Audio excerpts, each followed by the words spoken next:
I spend my own time and money to make this review, so if you like this video, make sure to press the subscribe button to send some love and support. Hi, my name is Kai1. Today we're going to share with you guys the lens from AstrHori. This is the 18mm f8 Probe lens. This is an APS-C Super 35 lens. You cannot cover the full frame sensor. And what's special about it?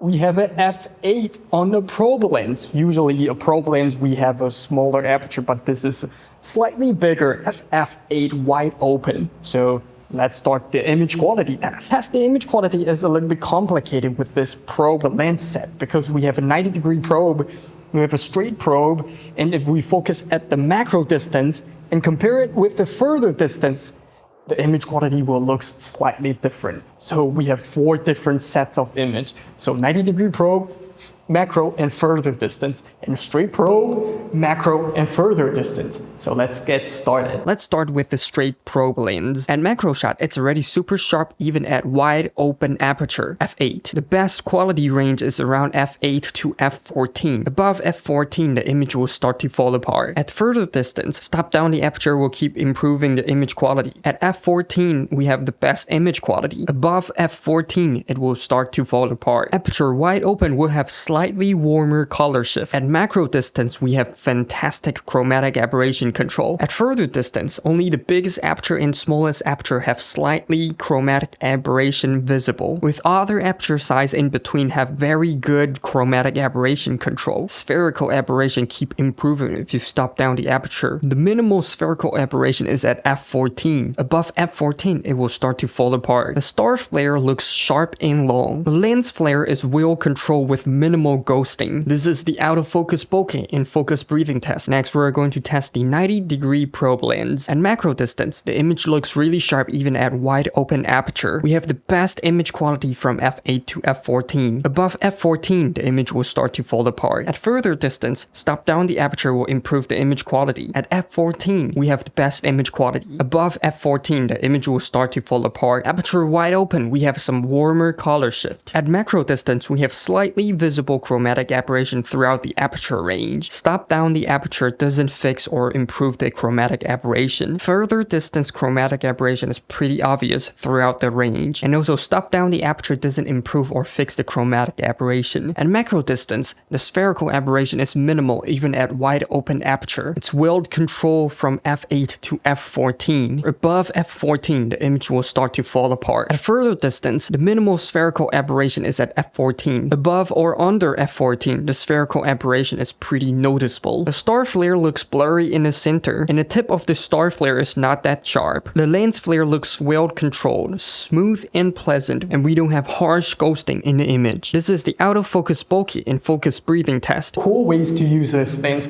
so you can take away the probe lens in front and use the lens just like this. It's like a 100mm macro lens, but be careful, there's no in front element glass to protect the aperture blade. So be careful of the aperture blade, and also don't let any dust or moisture to goes inside the lens because it's almost impossible to clean the glass element inside. The first problem about this lens, the 90-degree probe, the edge is a little bit too sharp.